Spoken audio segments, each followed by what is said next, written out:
do secretário Alexandre Ferrari, da sua equipe técnica, para poder proferir alguns esclarecimentos sobre uma sessão passada, onde o munícipe usou o púlpito para falar um pouco sobre as políticas, né, que estão sendo aplicadas com relação ao autismo na cidade de Limeira. E o senhor, muito prontamente, foi solícito, né, a essa casa. Então, eu gostaria aqui que o senhor ocupasse esse tempo para prestar os seus esclarecimentos, o seu conhecimento e as dúvidas que, eventualmente, os nobres pares aqui têm para perguntarem ao senhor. Fique à vontade, secretário. Bom dia, presidente, doutor Marcelo, vereador Elias, vereador Zé da Farmácia, aos assessores aqui, o Claudinho, a pessoa que eu cumprimento, todos os colaboradores aqui da casa. Bom dia, seu Milton. Bel, bom dia. Prazer estar aqui, presidente, e virei sempre que o senhor achar necessário.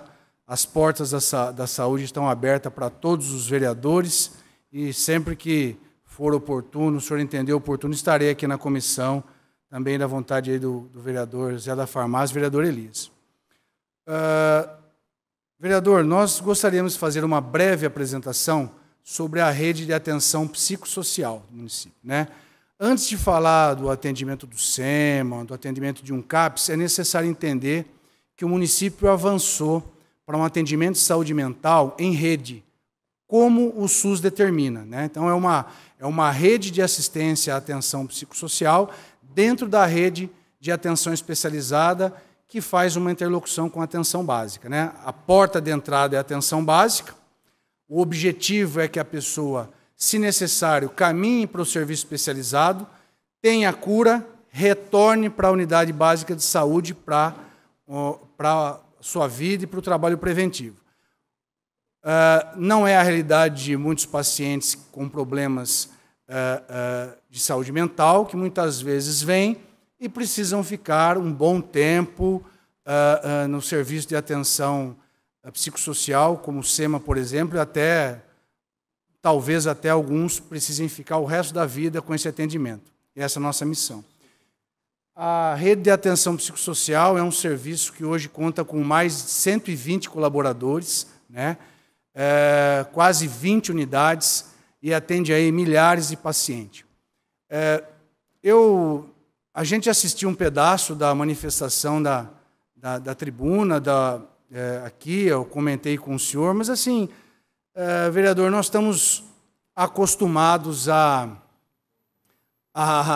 receber críticas de toda a ordem e nós preferimos gastar energia trabalhando com foco no paciente, como nós vamos mostrar aqui. Então, o serviço é muito técnico, é muito profissional, tem pessoas sérias e ele, independente de qualquer manifestação, vai continuar sendo feito.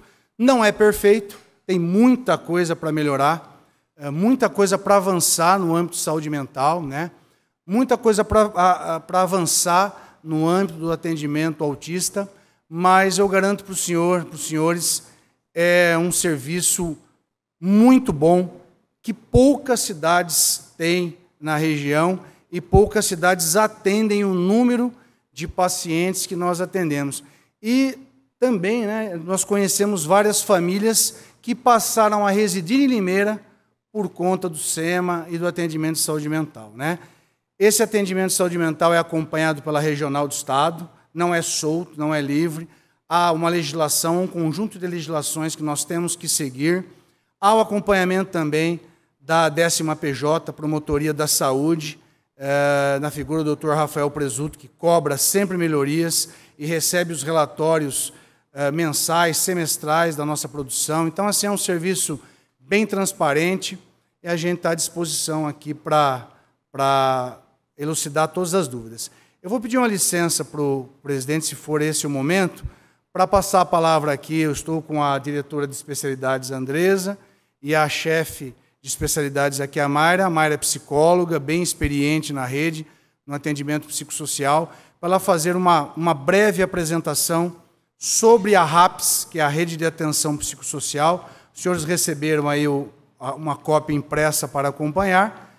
Se for possível, nós podemos começar nesse instante. A Andresa... E a Mayra. A Andresa é... Diretora da Atenção Especial. Diretora de Atenção Especial. E a Mayra é a chefe. Cognição.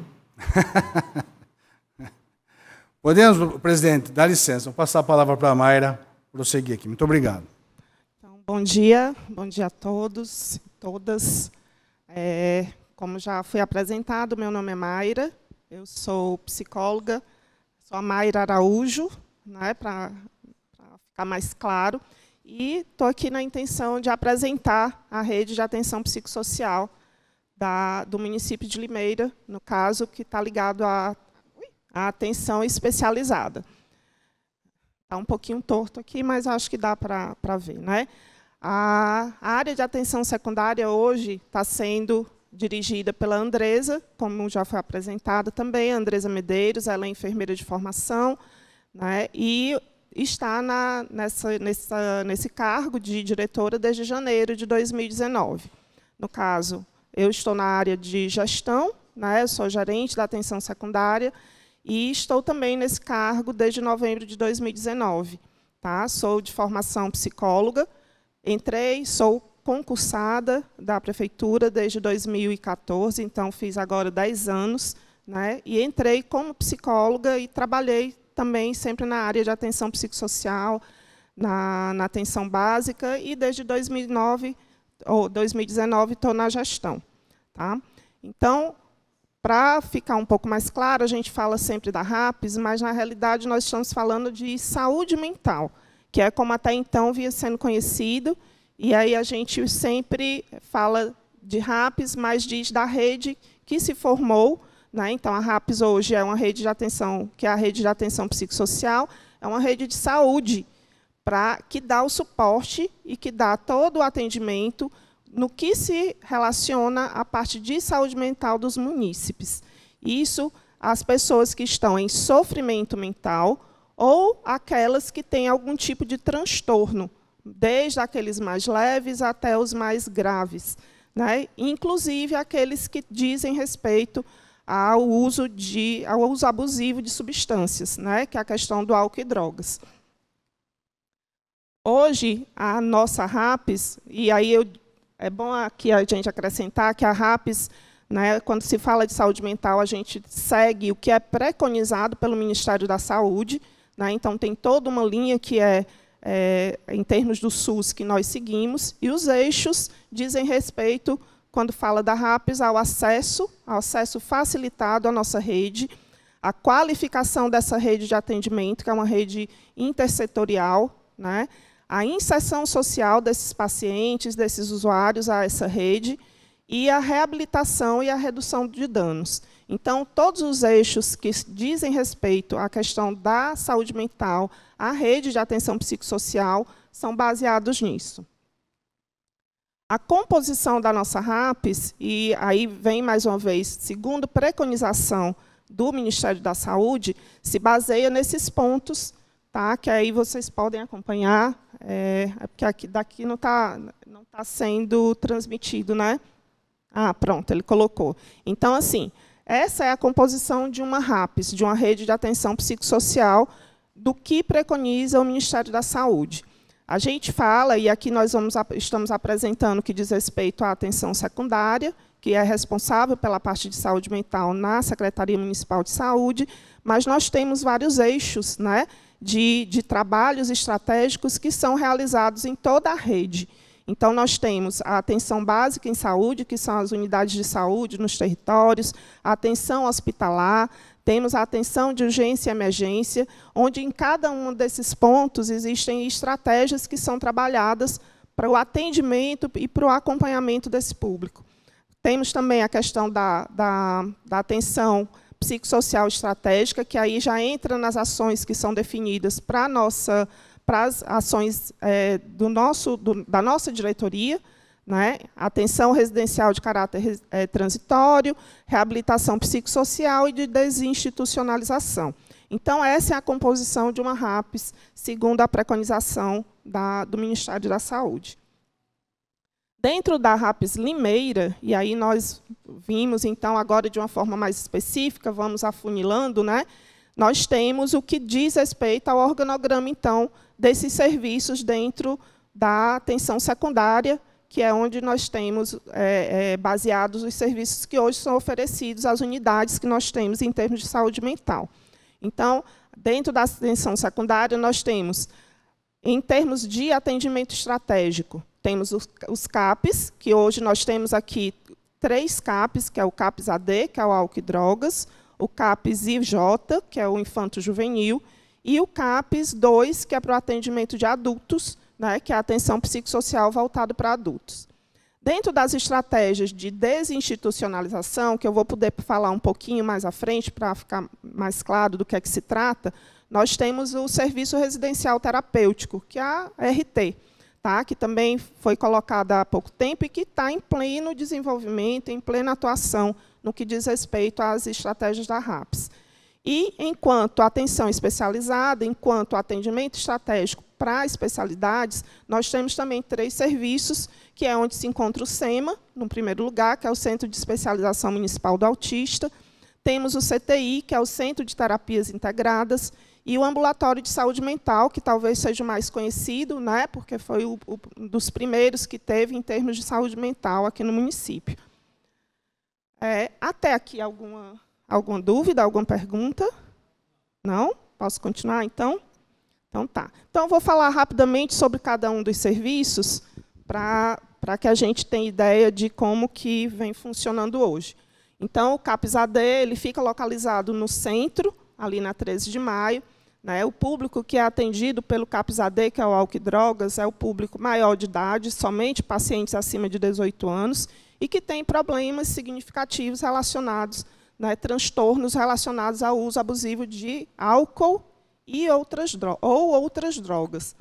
Hoje, nós temos uma equipe total no CAPS que se faz de 14 profissionais. Né? Nós temos um coordenador, um auxiliar administrativo, 2 assistentes sociais, um auxiliar geral, 2 enfermeiros, um clínico geral, um médico clínico geral, um psiquiatra, um motorista, 3 psicólogos e um técnico de enfermagem. E, por mês, em média, nós fazemos 1.643 atendimentos. Esses atendimentos dizem respeito desde o atendimento dos profissionais, dos multiprofissionais, que são fono, psicólogos, assistentes sociais, até os atendimentos médicos, os atendimentos clínicos, passando também pelas visitas domiciliares, passando por toda uma gama de ações e de atividades que são realizadas dentro dos CAPs. Num segundo momento, nós temos também, para o atendimento adulto, o CAPS 2, especificamente para esses adultos, para usuários, né, que têm problemas mentais. E aí, quando a gente fala dos CAPs, também é bom frisar que aqui esses atendimentos são para aquelas pessoas que têm transtornos mentais graves. Então, não é para aquele usuário que está, né, dentro de um espectro mais leve, no que se pode dizer assim, de um transtorno mental. Essas pessoas elas têm transtornos graves, persistentes, que se tornaram crônicos e que precisam de uma ajuda, né, intensiva muitas vezes. Então, o CAPS 2 ele se relaciona a isso. Esses transtornos mentais que nós falamos aqui são esquizofrenia, psicoses, né, depressões graves. Então, nós enveredamos por esses transtornos e são atendidos aqui. Hoje, o nosso CAPS 2 ele tem 16 profissionais atuando, e nós temos lá um coordenador, um administrativo, 2 assistentes sociais, um auxiliar geral, um professor de educação física, um enfermeiro, um psiquiatra, uma pedagoga, 6 psicólogos e um técnico de enfermagem. E, em média, fazemos também 1.171 atendimentos por mês, desde acolhimentos, visitas domiciliares, atendimentos médicos, psicoterapia, enfim, toda a gama, né, de atendimentos do CAPS. Temos também o CAPS Infanto-Juvenil. O nosso CAPS Infanto-Juvenil também ele acopla todas as gamas de transtornos, desde os transtornos mentais graves, e inclusive aqueles que dizem respeito ao uso abusivo de álcool e outras drogas, só que na infância e na adolescência. Então, o CAPS-IJ ele atende pacientes até 18 anos de idade, menores de idade, e que estão dentro desse espectro com esses transtornos.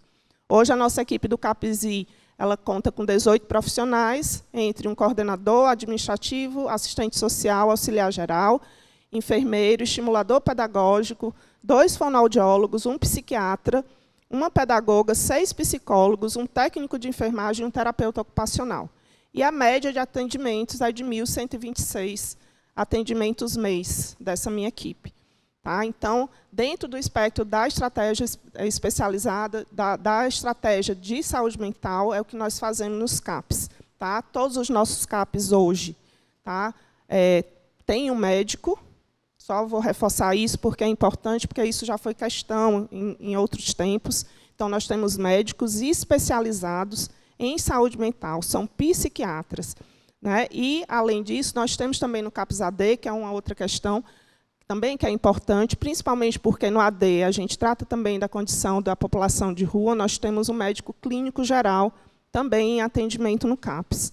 Tá? Então, passando para uma segunda parte, nós temos, então, a atenção psicossocial especializada. Na atenção especializada, nós temos o CTI, que é o Centro de Terapias Integradas. O CTI ele faz atendimento multiprofissionais, então são atendimentos terapêuticos e também com psiquiatra, atendimentos médicos com psiquiatra. Hoje, o CTI atende a partir de 3 anos de idade, tá? São casos leves, moderados em termos de saúde mental, que são atendidos lá. Nós temos uma equipe no CTI atualmente de 23 profissionais, entre coordenador administrativo, um assistente social, auxiliar geral, uma estimuladora pedagógica, um fisioterapeuta, que é o acupunturista, 3 fonoaudiólogos, um psiquiatra infanto-juvenil, 11 psicólogos e 2 terapeutas ocupacionais. E a média de atendimentos é de 1.727 atendimentos por mês. Temos também o ambulatório de saúde mental, né, que no ambulatório são realizados atendimentos médicos apenas, nesse momento, por psiquiatras. Hoje, a nossa equipe ela conta com 5 psiquiatras que estão atuando dentro do ambulatório. Entretanto, eu acho que deva ser de conhecimento geral, o prédio do ambulatório de saúde mental, que fica ao lado da Policlínica, na Ana Carolina, né, ali no centro, ele entrou em reforma.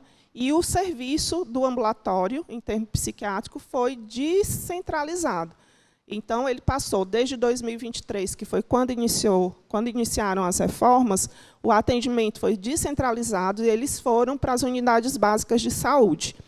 Como eram 5 psiquiatras, nós dividimos nas unidades do Abílio Pedro, do Campo Belo, do Morro Azul, Nova Europa e Parque Hipólito. Então, os nossos psiquiatras que atendiam no ambulatório, hoje, eles fazem o mesmo atendimento nessas unidades. E, por mês, a média é de 1.845 atendimentos psiquiátricos dentro do município.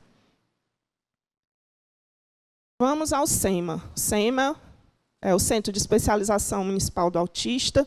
Hoje, nós trabalhamos também no SEMA, fazemos atendimento de pacientes a partir de 3 anos de idade, que têm um transtorno do espectro autismo, que são os TEA. Lá nós temos atualmente uma equipe com 31 profissionais, temos administrativo, um coordenador, 2 assistentes sociais, um auxiliar geral, 16 estimuladoras pedagógicas, 2 fisioterapeutas, 2 fonoaudiólogos, um psiquiatra e 6 psicólogos. É uma equipe também bastante razoável. E, por mês, o SEMA vem fazendo, em média, 2.159 atendimentos. Temos aqui, em termos de estratégia, então, de desinstitucionalização, a residência terapêutica. Eu queria fazer só um parênteses para explicar um pouco com relação ao que é essa desinstitucionalização. Tá? Só para a gente poder contextualizar, para entender o porquê de uma residência, então, dentro do município de Limeira. Nós já vem há bastante anos trabalhando em termos das reformas psiquiátricas, né? O Ministério da Saúde já vem junto a uma série de órgãos trabalhando com relação a isso. E aqui se refere, a questão da reforma psiquiátrica se refere exatamente à questão de não manter pacientes psiquiátricos de qualquer nível, de qualquer termo, como moradores de hospitais psiquiátricos, ou mesmo clínicas que são práticas, né, que ainda, infelizmente, ainda existem.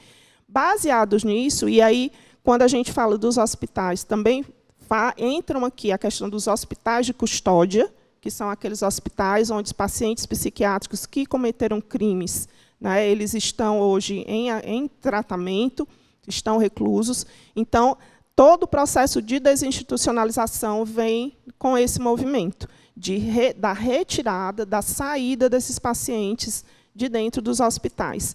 Porque a prática, né, e é uma prática social, é uma questão que já vem de muitos anos, é de que o paciente psiquiátrico ele tem que morar numa clínica, ele tem que viver no hospital e não pode mais. Então, o processo de desinstitucionalização do Ministério da Saúde diz respeito a isso. Todos os hospitais psiquiátricos vão ser fechados, não vão mais existir. Todo o processo que está acontecendo nesse momento é relacionado a isso, e todos os pacientes que estão como moradores, eles precisam sair e vão vir para os seus municípios de origem, que é o que já está acontecendo nesse momento. Nós já temos alguns moradores, né, que vêm saindo dos hospitais de custódia, por exemplo, e a nossa RT, que é o nosso serviço residencial terapêutico, que iniciou no final de 2023, em novembro, também foi aberta com esse propósito. Nós tínhamos, na cidade de Limeira, 10 pacientes que estavam internados, que eram moradores, sendo um do Hospital Bezerra de Menezes, em Rio Claro, e 9 no antigo Hospital Saião, em Araras, e eles vieram, foram desinstitucionalizados e vieram, então, para a nossa RT. Tá? A RT, como eu disse, começou, né, os trabalhos dela em novembro de 2023, né, e eles estão lá. Hoje, o atendimento da nossa RT é exatamente para esses moradores. Por isso, né, podem observar aí, é uma residência terapêutica tipo 2. A residência tipo 2 cumpre exatamente essa finalidade de acolher esses pacientes. Então, lá são pacientes adultos que têm transtornos mentais e que ficaram por pelo menos 2 anos morando no hospital psiquiátrico. Tá? Então, eles vieram e estão hoje, esses 10, pelo menos, que são de Limeira, né, estão na nossa RT. A RT ela pode ter de 4 a 10 moradores. Hoje, nós estamos com a nossa capacidade máxima, que são 10 pessoas, então, esses 10 moradores estão lá. E a equipe, atualmente, que nós temos na RT são de 11 profissionais. Nós temos 7 cuidadoras em saúde, temos 2 empregadas domésticas, um psicólogo e uma técnica de enfermagem. Aqui eu faço um adendo também, porque todo o trabalho que é realizado em termos de atenção psicossocial, já que a RT é uma casa, né, é uma moradia, todo o trabalho fica vinculado ao CAPS 2. Então, o médico que atende esses moradores é do CAPS 2, os psicólogos que dão suporte é do CAPS 2, né, todo o processo é aliado à minha equipe, à nossa equipe do CAPS 2. Eu não sei se ficou claro, assim, minimamente, só para entender o contexto. Aqui dentro também, só voltando um pouquinho com relação à RT, nós temos vinculados a um benefício, um auxílio, que é dado também pelo Ministério da Saúde, que chama De Volta para Casa. É um programa de volta para casa, onde hoje esse auxílio está no valor de R$ 755 e é oferecido, né, esse auxílio é dado para cada um desses moradores, e aqueles que têm custódia da família, que eles não têm capacidade, né, e que a família que tem... me faltou o nome. Que tem como se fosse a curatela, perdão. Aqueles que têm a curatela, a família fica com esse benefício, com esse auxílio. Tá bom? Isso também é do Ministério e é passado diretamente para eles, não passa, né, pela equipe o recebimento desse benefício. Dentro também da nossa RAPES, nós temos toda uma retaguarda hospitalar, né? Embora haja toda a questão da desinstitucionalização, a questão da não moradia desses pacientes em hospitais, ainda assim, pacientes graves, que têm crises agudas, que têm os famosos surtos, né? Eles precisam de uma retaguarda hospitalar quando as equipes das unidades, né, dos CAPs, ou mesmo do CTI ou da RT, não conseguem, né, ou do SEMA, não conseguem manter, né, a estabilidade emocional daquele paciente. Nesse caso, a gente aciona o nosso SAMU, ele pega o paciente e leva para essa retaguarda hospitalar. Hoje, nós temos a retaguarda dentro do nosso município. Os hospitais que fazem o atendimento, o acolhimento desses pacientes são a humanitária, que é a nossa referência, e na humanitária nós temos 12 leitos especificamente para atendimento psiquiátrico desses pacientes em crise aguda ou em surto. Tá? E também tem a Santa Casa de Misericórdia, que também faz o acolhimento de alguns pacientes, mas em casos de urgência apenas. E dependendo do manejo, se não houver controle, ele não estabilizar, então esse paciente é encaminhado para a humanitária. Dentro dos serviços regionais, também temos o suporte da região, né, do Estado, e nós temos serviços separados. No caso, o Estado ele nos dá como referência o Hospital Bezerra de Menezes, em Rio Claro, para atendimento de adultos que precisam de um acolhimento de mais tempo, porque muitas vezes, enquanto estão na humanitária, eles não conseguem, algumas vezes, também tem um manejo, ele não estabiliza, então ele vai para o hospital psiquiátrico, estabiliza o quadro e volta. Tá? E ele retorna para a família e para o atendimento nos CAPs.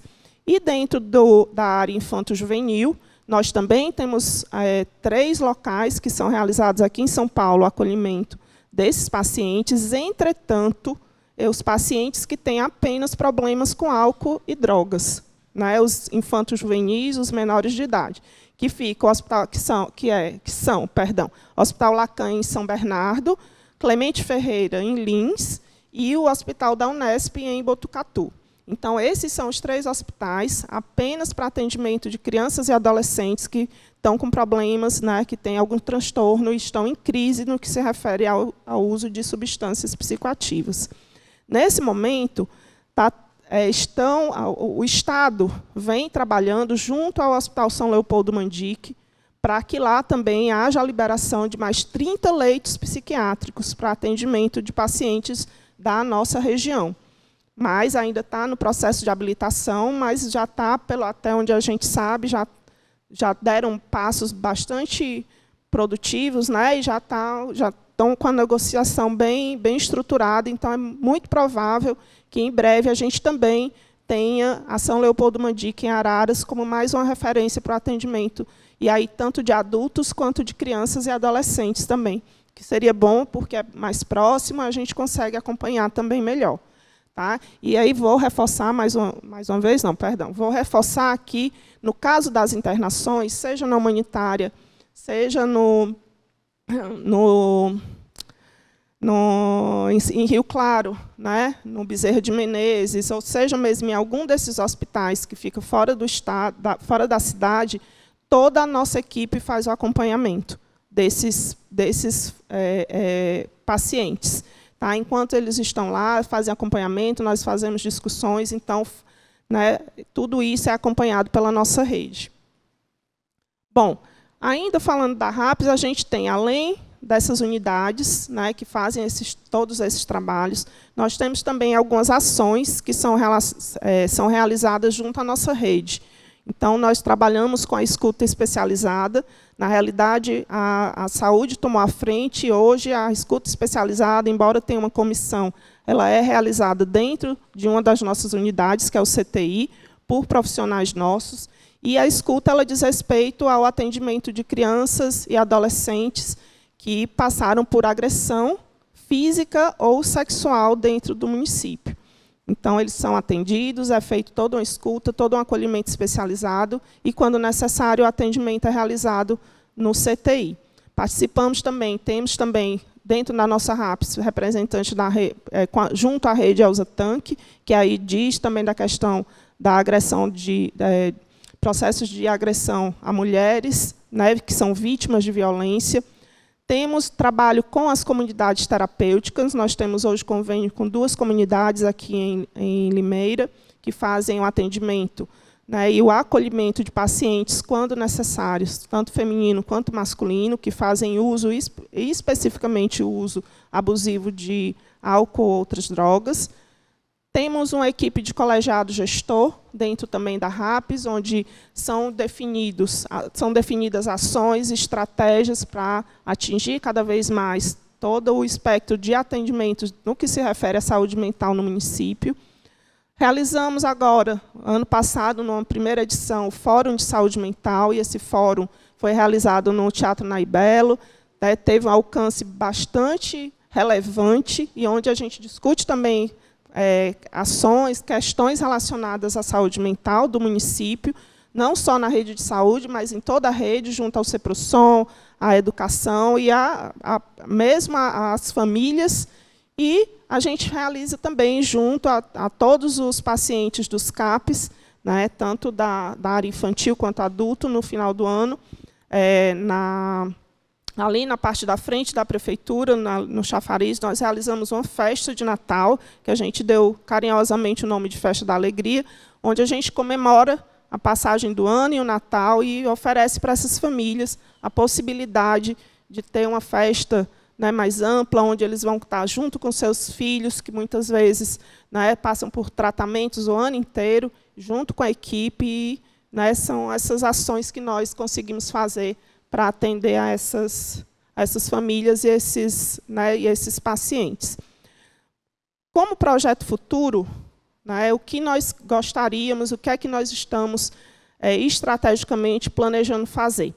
Nós, para abranger um pouco mais a nossa rede de atendimento, nós estamos já engatilhados o início do CAPS AD3, que é um CAPS 24 horas, onde nós vamos ter leitos psiquiátricos também para acolhimento desses pacientes, só que nesses leitos eles vão poder ficar por mais tempo, com uma média de 20 a 40 dias, com acompanhamento intensivo da equipe do CAPS, né, que será diferente do que é na humanitária, porque aí nós vamos ter a equipe 24 horas junto com esse paciente, com esses pacientes dentro do CAPS.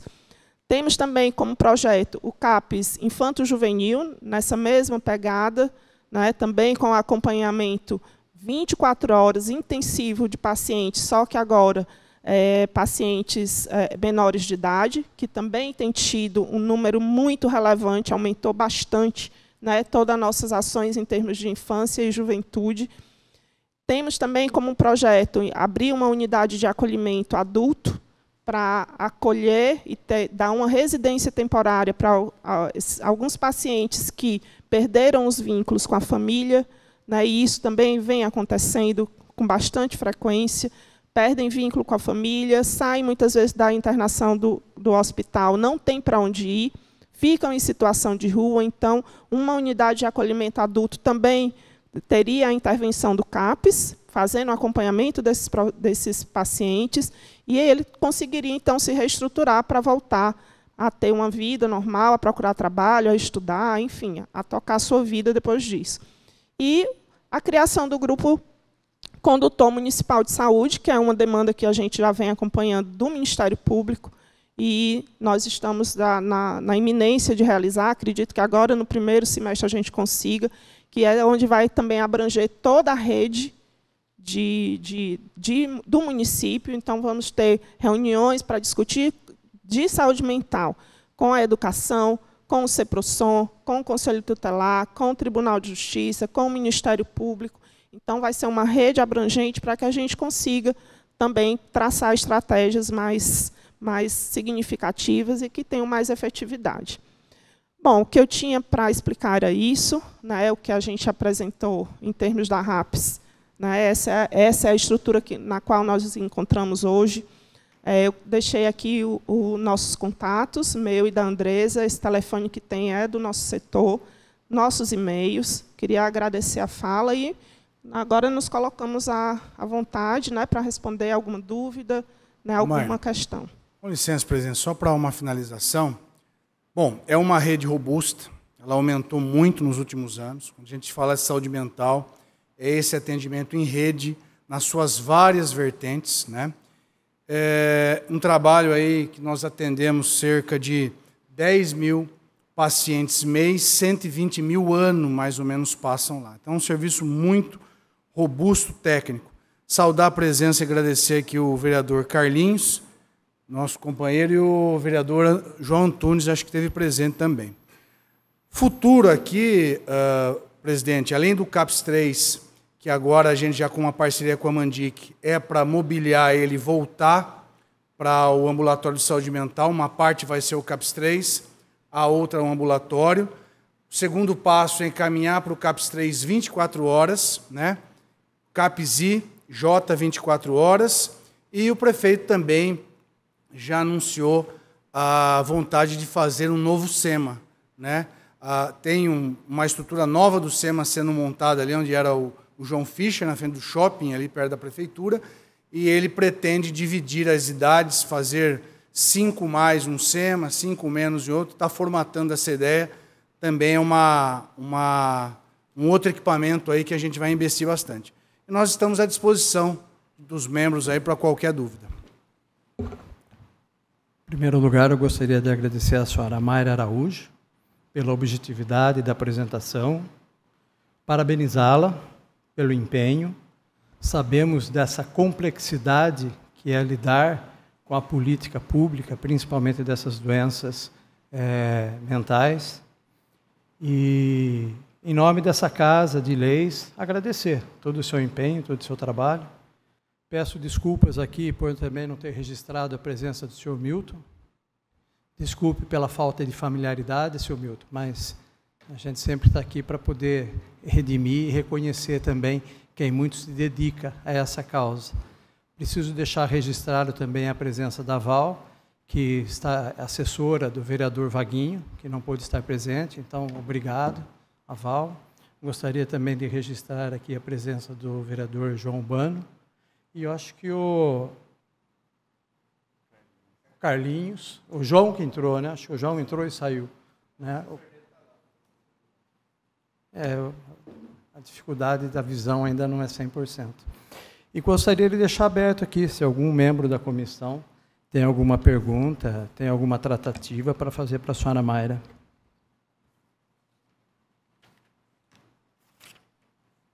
Ninguém? Mais alguma explanação, senhor secretário? Presidente, acho que era isso. Estamos à disposição aí para qualquer outro assunto voltado à saúde mental ou qualquer outro que a comissão entenda. Esse material, a gente deu uma cópia impressa para os vereadores, mas nós vamos disponibilizar a cópia digital para a equipe aqui, caso queira consultar, enviar algum requerimento, alguma sugestão, estamos à disposição. Com certeza esse material vai ser encaminhado para os demais vereadores também para a apreciação. O vereador Zé da Farmácia, o senhor tem algum questionamento para fazer para o secretário, para a senhora Mayra? Sim, presidente. Bom dia, presidente. Bom dia, vereador Elias. Agradecer a presença do secretário, da Mayra, da Andresa. A gente tem bastante... A questão é grande, complexa mesmo. Tem muito... Tá ótimo. Tem muito a melhorar? Tem. Com o tempo, com certeza, a gente vai buscando. Algumas reivindicações, algumas bandeiras que a gente tem acompanhado, fora até do contexto aqui que está aqui, é sobre por exemplo, as campainhas das escolas, que incomoda bastante os autistas, né? E está sendo tratada tipo assim, para resolver, porque som é complicado. Tem criança que eu tenho um sobrinho que tem autismo e ele passa muito mal com som, seja de fogos, seja de campainha, de som, ele não consegue ficar no ambiente. Essa é uma das questões. Vereador, nós somos favoráveis a qualquer melhoria, assim, né? Eu, particularmente, não sei se todo o som, se o som alto, né? Depois a Mayra pode elucidar essa questão mais técnica. Eu não sei se isso já virou lei ou está para virar, ou já é um projeto, mas a saúde será favorável e vai agir conforme for estabelecido o regramento, né? Eu não sei se a educação já está fazendo, eu posso até entrar em contato com o secretário Montesano para ver se ele já tem alguma providência nesse sentido, para passar para o senhor. Mas não há objeção da parte da saúde em qualquer postura dessa natureza. Verdade? Certo. Uma outra coisa, para saber como que é feito o acompanhamento no caso da família. Por exemplo, aqui está tudo certinho, já tem os profissionais capacitados. Como que é feito o acompanhamento preparando a família para estar tratando esse autista em casa? Por exemplo, tem 5 pessoas na família e aí cada um acha que a criança tem que ser do jeito dele, e ao contrário, as pessoas que têm que se adequar. Como que é, tem um acompanhamento nesse sentido? No caso do autista, né, só pegando um pouquinho o gancho anterior, essa questão da campainha, da sensibilidade que existe dos autistas em termos de som, inclusive não só dos sons, mas também da questão visual, né, isso é tratado, inclusive dentro do próprio SEMA, todos os estímulos, tanto visuais quanto auditivos, eles são controlados também, a própria equipe vê com relação a isso, cores nas paredes, cores nos objetos, então tudo isso é visto. Mas essa questão das campainhas, né, como o senhor falou, nas escolas, é realmente uma questão direcionada à educação, que pode ver com o secretário, mas acredito que já tenha algo em andamento nesse sentido, né, porque isso já vem sendo sinalizado. Tá? Mas, como o Alexandre falou, a saúde não tem nada, nenhuma objeção, e realmente faz sentido, né, dentro, a gente entende isso. A pergunta está aqui dentro do contexto de autismo, e também que, já que tem que fazer, que seja a gente que dá o exemplo, né, de começar pela escola. Tem muito barulho aí fora também que incomoda, né? Sim. Mas a gente está vendo que está sendo tratado o som aí em vários ambientes da cidade. Com certeza isso vai melhorar bastante. A questão dos fogos, eu não sei se, né, tem, mas também é uma coisa que preocupa tanto os autistas quanto outras pessoas que sofrem com os barulhos dos fogos. Sim. Diminuiu bastante em Limeira, que eu já tenho visto, né? Tem tido controle. Mais uma última pergunta, só para finalizar. Porque eu não respondi da família ainda. Tá, sim, da família. Com relação à questão do atendimento e do acolhimento às famílias, na realidade, esse é um trabalho, é uma ação não só realizada pelo SEMA, mas também pelas nossas outras unidades. Dentro dos CAPs, só para reforçar, nós temos grupos de família. Qual é o entendimento que nós temos quando se trata de qualquer paciente de transtorno mental? Tá? Qualquer um deles, desde os nossos pacientes mais leves até os mais graves e aos próprios autistas. Nós entendemos a família como uma unidade extremamente necessária no suporte desse atendimento, dessa melhoria em termos do atendimento, em termos do paciente. Se a família não participa, a gente não vê melhoria. Não adianta. Então, a família ela tem que ser parte tanto quanto, aliás, até mais do que a própria equipe. O momento que o paciente vai estar conosco dentro das unidades de saúde, né, é mínimo, é ínfimo, quando comparado ao período que ele fica em casa, na família. Então, o trabalho nosso, enquanto saúde, é de preparar aquela criança, aquele adolescente, hoje até os adultos, né, para que dentro da casa, na vida dele, eles tenham um funcionamento, eles tenham uma maneira, eu vou falar normal, mas não é essa palavra, mas que tenha uma forma normal, natural, de estar dentro daquela família, apesar da condição dele. Que isso não faz, o fato da pessoa ter um transtorno não torna ela alguém especial e que precisa ser retirada do seio da família.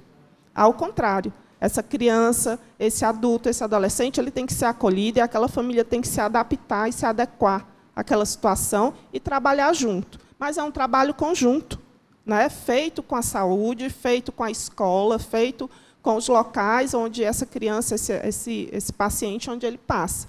Dentro do SEMA, especificamente, nós temos uma psicóloga que faz exclusivamente o atendimento e toca os grupos de família desses pais, dando orientações, tirando dúvida, fazendo acolhimento, né? E esses grupos são realizados. E também, em outros momentos, a equipe também cria, né, espaços onde as famílias também são reunidas, onde são passadas orientações, inclusive com a participação do nosso médico, tá? Que é o Dr. Alfredo, que ele é bem conhecido também e especializado na área de autismo e tem feito um trabalho também brilhante dentro do SEMA. Então, essa questão da família não existe, vereador, como a gente fazer um tratamento só com o paciente. Não existe. A família ela tem que participar. Complementar aqui, vereador, nesse projeto que o prefeito anunciou também, do novo SEMA, 5 anos mais, está se definindo, né, esse projeto, ele também manifestou a vontade de ampliar esse atendimento. Então, assim, há um suporte para os pais, aqui com uma psicóloga exclusiva, há um trabalho, e há atividades também que os pais são chamados para participar junto lá no SEMA. Sim. Então, todas as vezes que eu fui para o SEMA, eu encontrei os pais lá interagindo com os cuidadores, com os profissionais, é bem bacana. Mas há a manifestação do prefeito de aumentar essa assistência para os pais com essa nova unidade.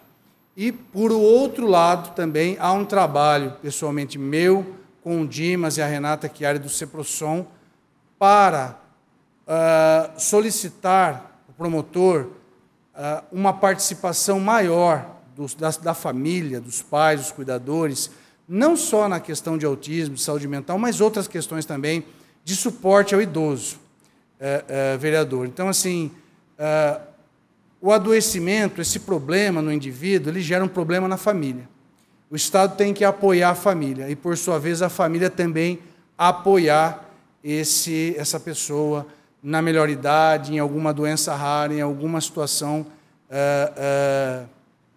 grave, né? E o que a gente acaba percebendo, sobretudo na área dos idosos, especificamente, é uma tentativa da família passar esse problema inteiramente para a mão da administração pública. Isso não é o ideal, né? A legislação civil exige que o suporte venha do Estado, mas venha também da família, né? Então, é uma luta que nós precisamos aí vencer, sobretudo nessa questão de idosos. O Dr. Vitor, que é um secretário que eu tive uma honra de trabalhar por muito tempo, falou que em 20 anos nós vamos dobrar a população de idosos. É uma frente também do Dr. Marcelo, aqui, uma preocupação dele aqui, tem vários projetos nessa área. Como a gente vai cuidar disso, né? Como é que vai ser o futuro disso? E a doença mental também, são 2 desafios para a saúde pública aqui, que eu diria que são grandes desafios que a gente vai enfrentar num futuro não tão muito distante, que é a questão dos idosos, né? E a questão do adoecimento mental. Obrigado. Bom dia.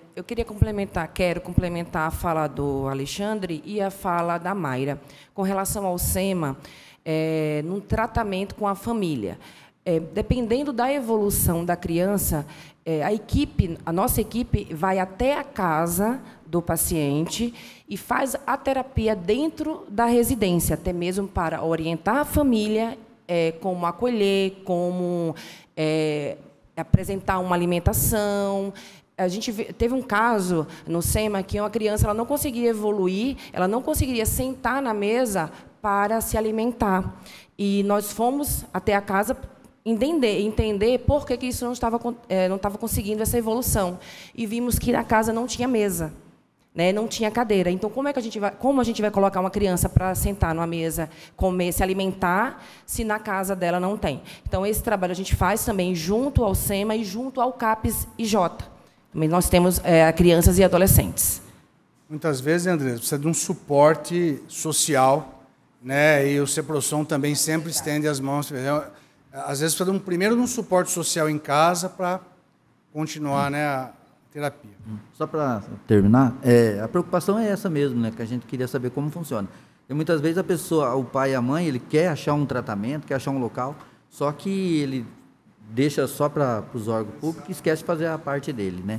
E também, no caso, se a pessoa não comparecer nos locais que é chamado, se tem alguém que vai saber, né, como ela disse, por que não está vindo. porque é um trabalho conjunto, com certeza, da família, principalmente com, né, com os tratamentos que tem. Aí, muito obrigado aí pela resposta.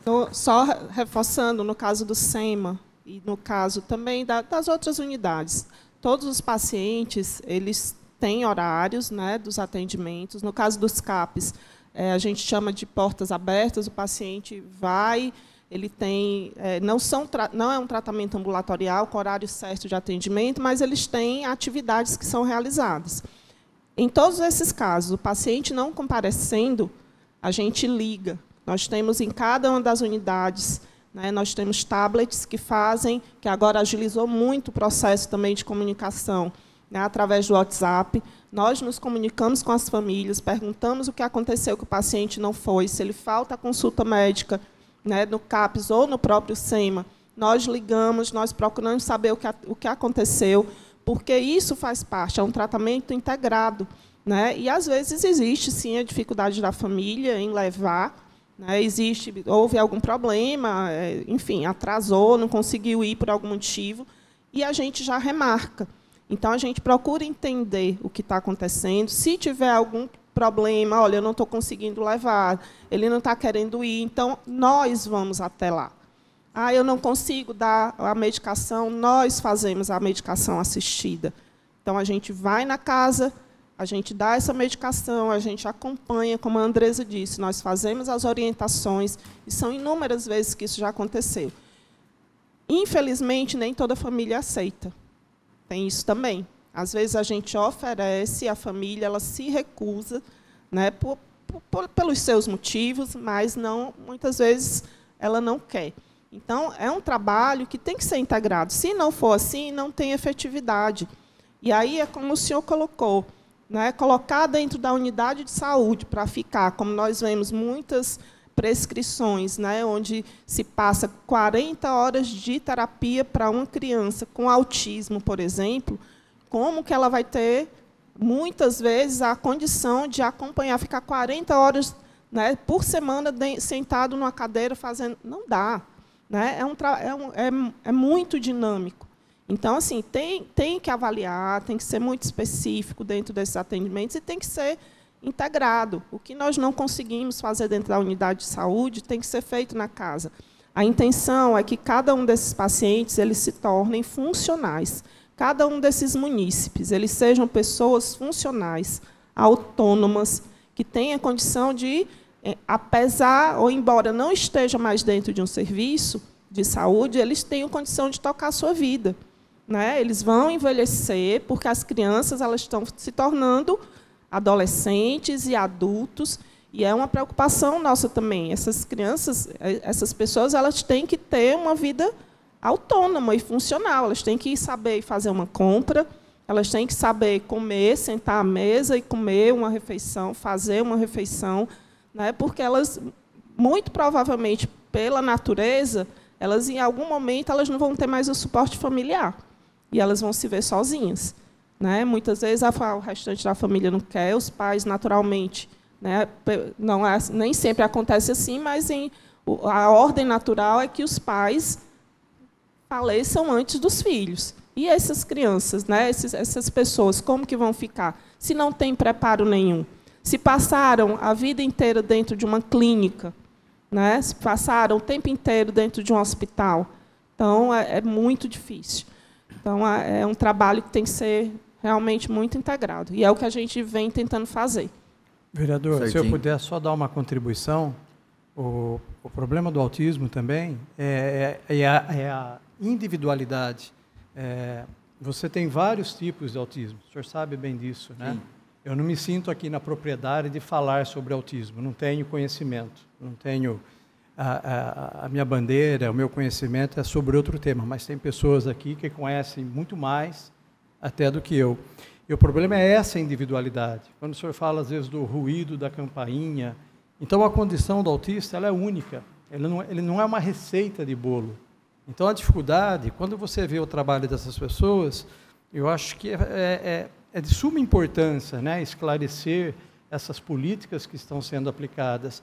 Mas o problema é que o autista ele vai desenvolvendo, ele vai evoluindo. Como a senhora bem colocou, como a Mara colocou, ele passa por fases não só evolutivas da doença, mas como também fases evolutivas da personalidade. Então, você adequar a cada uma dessas crianças, cada um desses adolescentes, é difícil. E eu acho o número de profissionais insuficientes. Acho que precisava ter uma valorização maior, um foco maior dedicado para esses profissionais, para poder ter uma absorção de melhor resultado. Mas, a exemplo do que eu sei um pouco, o Brasil hoje, vocês me corrijam se eu estiver errado, ele é referência em políticas públicas, né, para o mundo, né, para a condução do autismo. Então, acho que a grande dificuldade que fica aqui, eu acho que é essa, é a individualidade de cada paciente. Eu acho que a intenção é perfeita, as ações estão sendo tomadas da forma devida, porém, esse conflito da família, você chegar e falar para o seu filho que ele tem autismo, é uma sentença de... É pior do que dar uma notícia de luto para um familiar.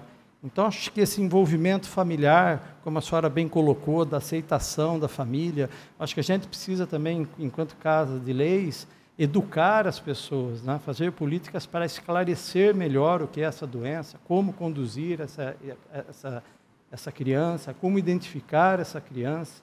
Então, eu acho que é muito complexo, né? Mas, pelo que eu pude ver aqui, eu acho que, dentro das possibilidades que nos são ofertadas, eu acredito que estão sendo muito bem conduzidas. Presidente. Obrigado, secretário. Presidente, peço licença aí se o Zé Milton quer fazer alguma pergunta ali, se puder.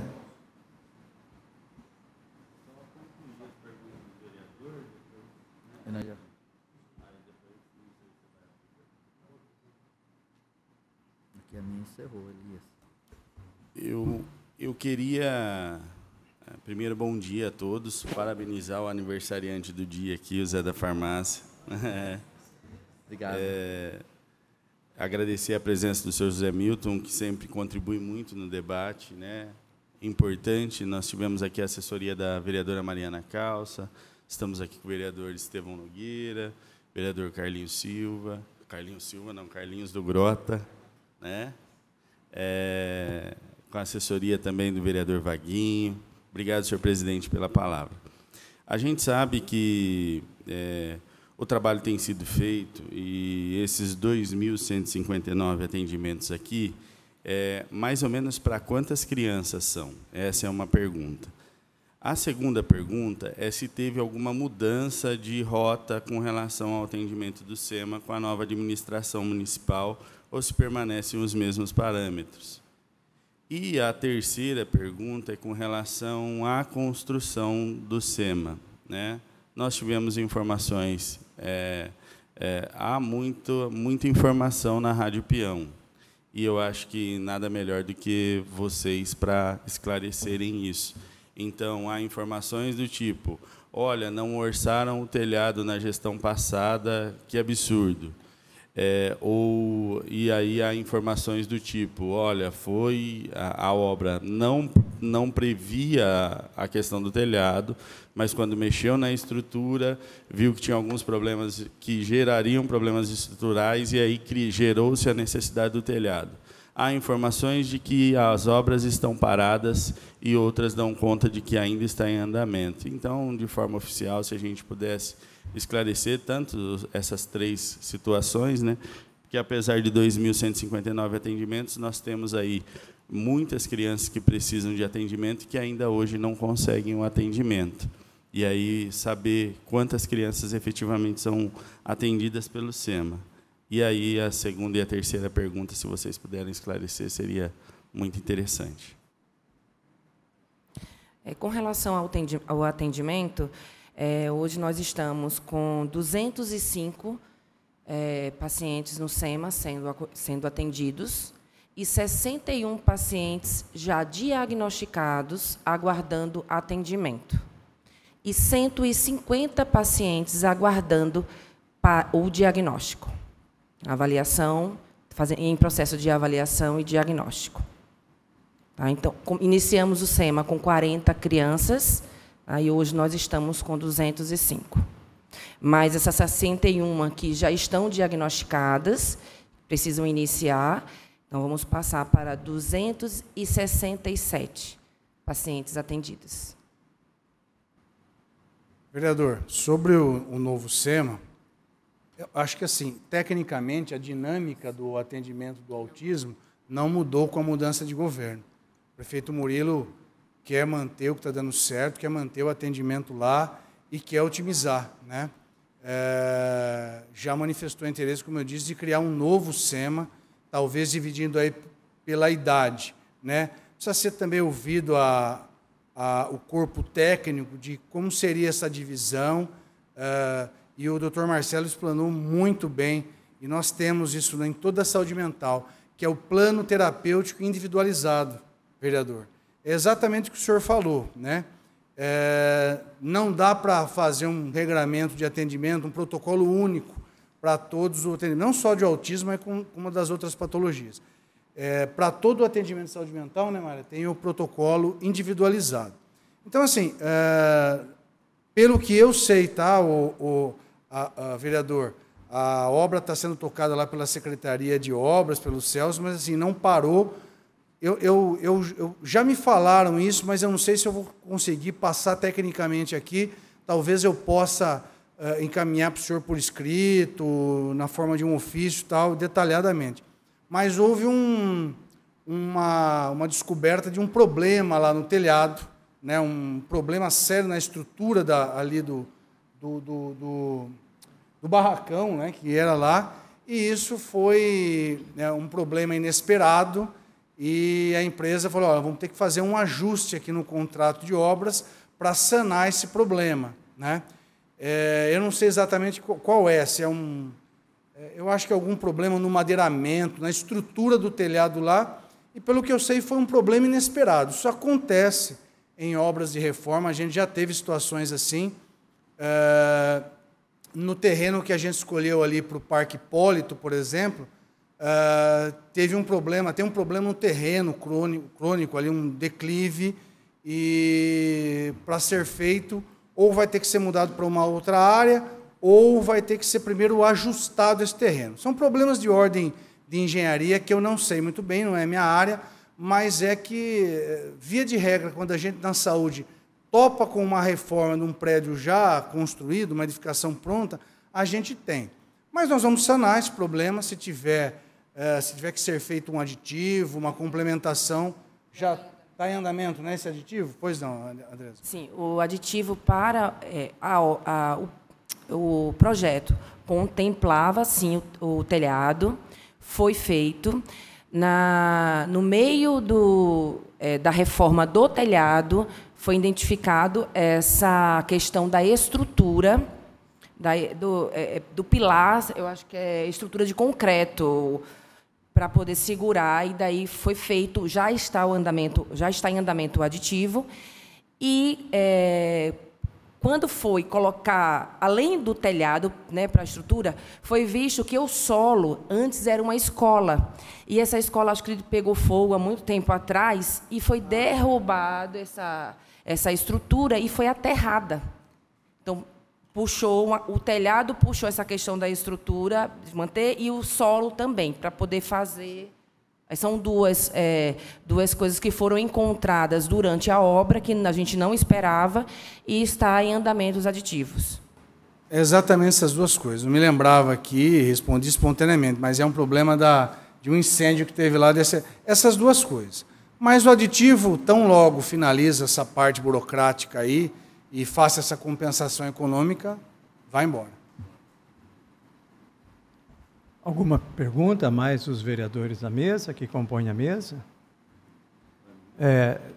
Peço desculpas aqui por não anunciá-lo, vereador Estevão, a visão realmente ainda me limita bastante, mas de forma bastante democrática, eu queria deixar a palavra aberta, se alguns dos senhores quisessem aproveitar a oportunidade e a riqueza do conhecimento dos membros que aqui estão, que se dirigissem a eles. Tranquilo? Secretário, mais uma vez, gostaria de agradecer a sua presença, sempre solícito, sempre educado, sempre paciencioso com essa casa. a Andressa. Obrigado aí pelo esforço também, pelo empenho. Sei, como médico, a dificuldade que é você gerenciar, você administrar doença, família. Eu digo que a família é a condição pior, né, seu Milton? A família é uma condição que se aflita muito por isso. Então, às vezes, a gente ouve aqui nessa casa testemunhos inflamados, críticas inflamadas, e sabemos que por detrás disso existe toda uma estrutura. Existem profissionais com qualidades humanas, principalmente, que eu acho que para tratar do autismo tem que ter esse desprendimento, eu acho que até mais humano, com todo respeito, do que técnico, né? E do pouco que eu acompanhei esse processo, vocês estão de parabéns, né? Também a Mayra, né? Obrigado aí pela explanação, pelo tempo de vocês. A gente sabe que o tempo é algo precioso para todos, mas eu acho que as dúvidas, né, foram esclarecidas, foram sanadas, e nós vamos passar isso como comissão também para os demais vereadores, para, se houver alguma dúvida, secretário, nós vamos encaminhar por ofício, por escrito, por requerimento, pela forma a qual julgarmos ser melhor. Tá bom? Então, eu gostaria de encerrar.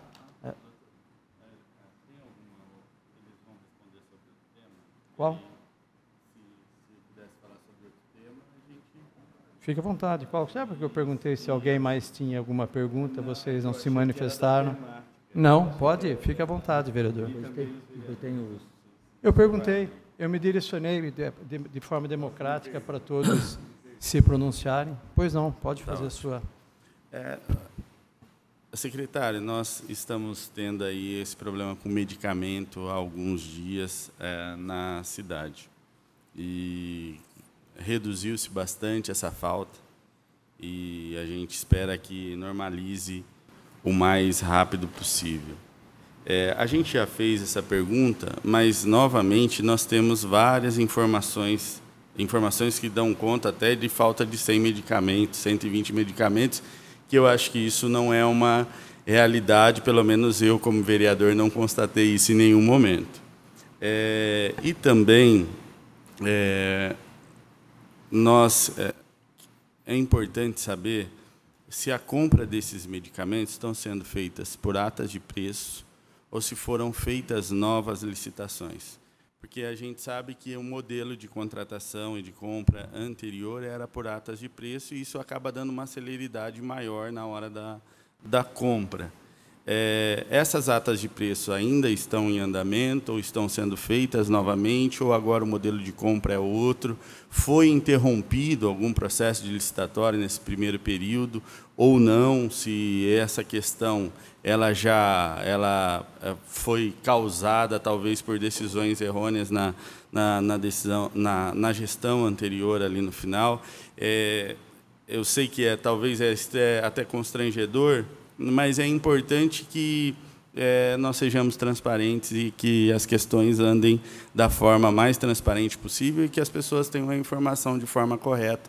E eu acredito que a melhor forma de fazê-lo é com quem está na pasta, e principalmente o senhor, que tem um grande respeito, porque é um profissional de carreira, né?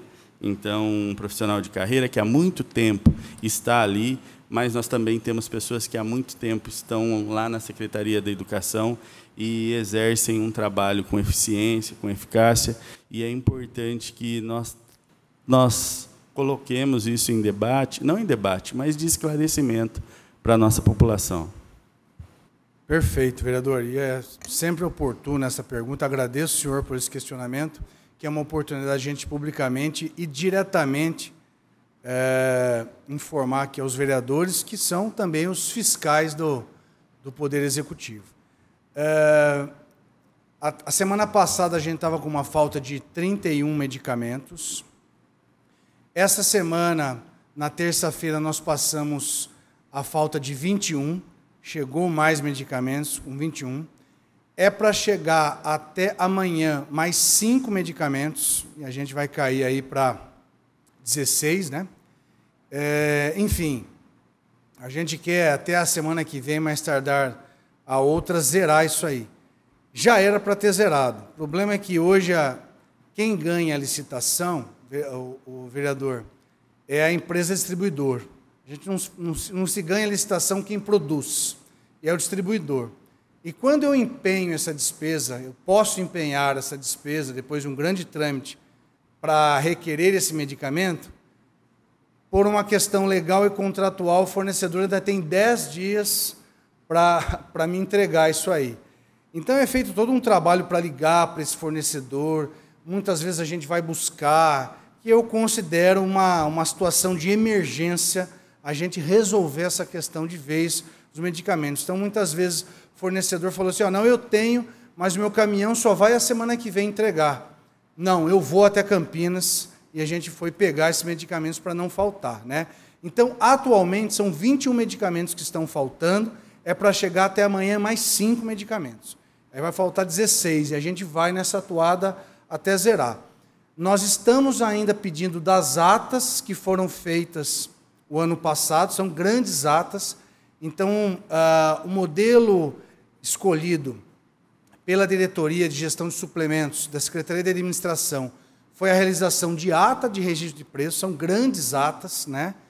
E, como eu já expliquei mais ou menos a dinâmica na última reunião aqui para a comissão, nós tivemos problemas de ordem orçamentária que atrasou as compras, né? Então, foi um modelo até criado pelo vereador Everton, quando esteve lá na gestão, de fazer 3 grandes compras por ata, e os pedidos eram feitos a cada quadrimestre.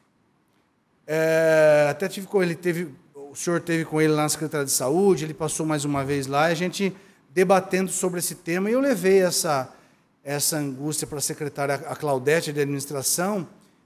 A gente pensa em fazer um outro modelo. A gente sempre pensa em melhorar. A ata é boa porque você não precisa do valor imediato para fazer a licitação, e você fica com o valor lá. Mas eu sempre tenho um problema no final do ano. Tem que cancelar os empenhos, abrir novos empenhos, isso, via de regra, atrasa. Então, qual uma ideia que a gente está discutindo com ela e com o secretário de Assuntos Jurídicos, o Dr. Fábio? É fazer um grande contrato de fornecimento, ou grandes contratos de fornecimento, não ata. Para isso, precisa ter o recurso para empenhar logo. E um prazo de 3 anos para a empresa, numa cronologia, me entregar esses medicamentos. Bom, para o destinatário final, que é o paciente, é importante não faltar. Então, esse novo modelo está sendo estudado, né? E me preocupa bastante, não dá para virar a chave de uma vez, eu vou ter que garantir atas para fornecimento e trabalhando nesse grande contrato, né? E aí, quando esse contrato estiver vigente, eu posso deixar de pedir da ata, porque eu não tenho nenhum compromisso com a ata de registro de preço, é uma eventual compra. Esse é o meu contrato com o fornecedor, que eu posso solicitar ou não. Eu fico com essa ata vigente, trabalho nesses novos grandes contratos, e à medida que eles forem sendo execuíveis, eu possa solicitar deles, eu vá solicitando menos na ata. A Secretaria de Administração me falou que a gente pode até ter um ganho econômico disso, porque a disputa fica mais acirrada. Como é certo a entrega, e eu tenho série histórica para isso, pode ser que a gente consiga valores mais baixos e consiga pegar mais medicamento. E a ideia é ter um contingente contratual, com ata ou com contrato, mas também ter, vereador, um estoque. Eu não posso ter um estoque. O vereador já da farmácia trabalha anos com farmácia, ele sabe que é importante de alguns medicamentos você ter estoque, mas não um estoque grande a ponto de vencer a validade do medicamento, mas não tão pequeno que, assim, coloque uma situação de uma compra muito justa, né? E à medida que qualquer oscilação na distribuição, está faltando. Então, assim, são 278 itens, é uma cesta grande, nem Piracicaba tem essa cesta, mas isso não é desculpa, vereador.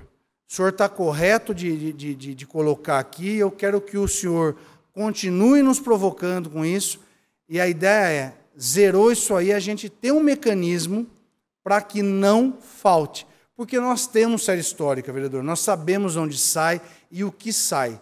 Então, não tem desculpa. O medicamento tem que estar nas unidades para ser adquiridos pelos pacientes que precisam.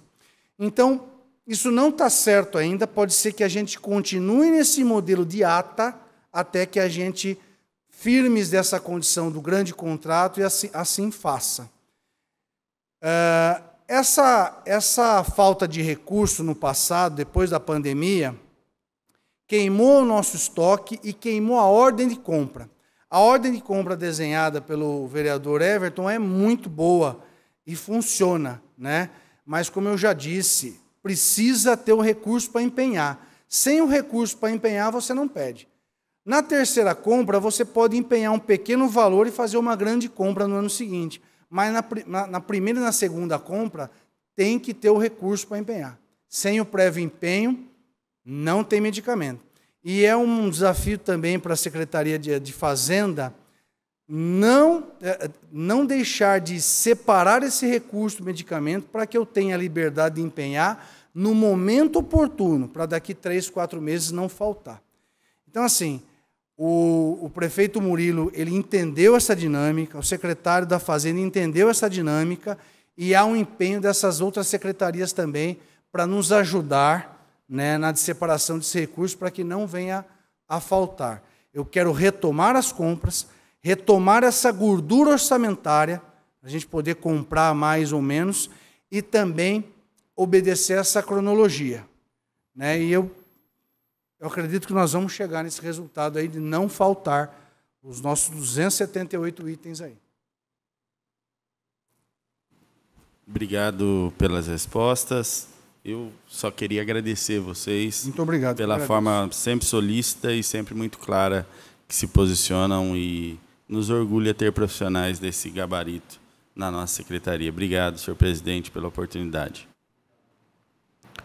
Alguém mais gostaria de se manifestar?